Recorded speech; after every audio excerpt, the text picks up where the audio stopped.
Pathanamthitta Karimanthodu school കുട്ടികളുമായി പോയ autorickshaw തോട്ടിലേക്ക് മറിഞ്ഞുണ്ടായ അപകടത്തിൽ മരണം രണ്ടായി.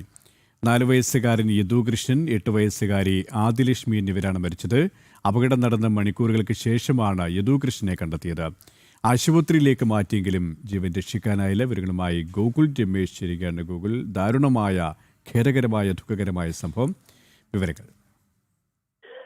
KP ഇന്ന് വൈകുന്നേരം 4:30 മണിയോട് കൂടിയിട്ടാണ് സ്കൂൾ വിട്ട് വന്ന വിദ്യാർത്ഥികളുമായി സഞ്ചരിച്ച ഓട്ടോ കോന്നിക്ക് സമീപം കരിമാൻതോട് എന്ന് പറയുന്ന ഭാഗത്ത് വെച്ച് അപകടത്തിൽപ്പെട്ടത്. അതായത് പെട്ടെന്ന് ഓട്ടോയുടെ മുന്നിലേക്ക് ഒരു പാമ്പ് റോഡിലേക്ക് വരികയും പാമ്പിനെ കണ്ടതോടുകൂടി ഓട്ടോറിക്ഷ പെട്ടെന്ന് വെട്ടിച്ചു മാറ്റാൻ ശ്രമിക്കുന്നതിനിടെ സമീപത്തെ തോട്ടിലേക്ക്, വലിയ കുഴിയായിരുന്നു ഉണ്ടായിരുന്നത്, ആ കുഴിയിലേക്ക് ഓട്ടോറിക്ഷ മറിയുകയും സമീപത്തുള്ള തോട്ടിലേക്ക് ഓട്ടോറിക്ഷയും വിദ്യാർത്ഥികളും അപകടത്തിൽപ്പെടുകയുമാണ് ഉണ്ടായത്. 50 അടിയോളം താഴ്ചയിലേക്ക് ഓട്ടോറിക്ഷ മറിഞ്ഞു എന്നുള്ളതാണ് ദൃക്സാക്ഷികൾ നൽകുന്ന വിവരം അനുസരിച്ച് നമുക്ക് പറയുവാനായിട്ട് സാധിക്കുന്നത്. ഈ ഓട്ടോയിൽ 6 വിദ്യാർത്ഥികൾ ഉണ്ടായിരുന്നു.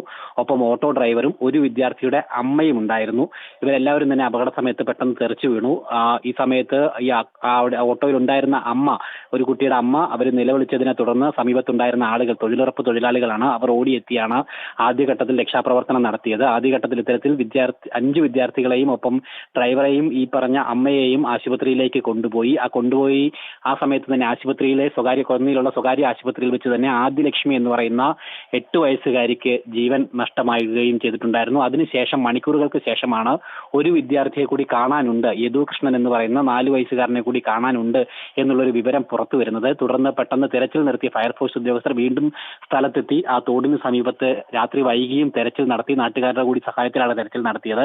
ആ തെരച്ചിലിൽ യദുവിനെ കൂടി കണ്ടെത്താനായിട്ട് സാധിച്ചു. പക്ഷേ യദുവിന്റെ ജീവൻ അപ്പോഴേക്കും നഷ്ടപ്പെട്ടിട്ടുണ്ടായിരുന്നു. അതായത് ഈ അപകടം നടന്ന സ്ഥലത്ത് നിന്നും ഏറെ മാറിയൊരു പാറക്കെട്ടിനിടയിലാണ് യദുവിന്റെ ശരീരം കണ്ടെത്തുവാനായിട്ട് സാധിച്ചത്. യദുവിനെ കണ്ടെത്തുമ്പോൾ തന്നെ ജീവൻ നഷ്ടമായിരുന്നു എന്നുള്ളതാണ് ലഭിക്കുന്ന വിവരം. എന്തായാലും യദുവിന്റെയും ആദിലക്ഷ്മിയുടെയും മൃതദേഹങ്ങൾ അത് പത്തനംതിട്ടയിലെ വിവിധ ആശുപത്രികളിലുള്ള മോർച്ചറികളിലേക്ക് മാറ്റിയിരിക്കുകയാണ്. ബാക്കി വിദ്യാർത്ഥികളൊക്കെ ചികിത്സയിൽ തുടരുകയാണ്. സാരമായ പരിക്കുകളില്ല എങ്കിലും ഒരു കുട്ടിക്ക് വാരിയിൽ നിന്ന് പൊട്ടലുണ്ട് എന്നുള്ളതാണ് ലഭിക്കുന്ന വിവരം. ഡ്രൈവർക്കും സാരമായിട്ടുള്ള പരിക്കില്ല. ഇവരൊക്കെ തന്നെ പത്തനംതിട്ടയിലെ ജനറൽ ആശുപത്രിയും അതോടൊപ്പം തന്നെ കോന്നിയിലുള്ള ആശുപത്രികളിലും ഒക്കെ ആയിട്ട് പ്രവേശിപ്പിച്ചിരിക്കുകയാണ്.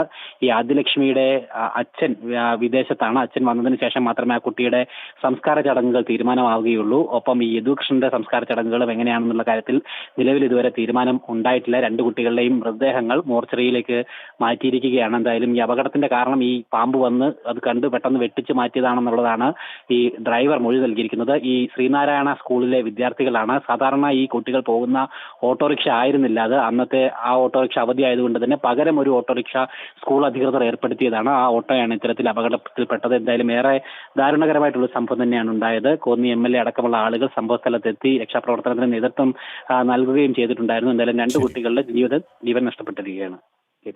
ഗോകുൽ രമേശാണ് വിവരം.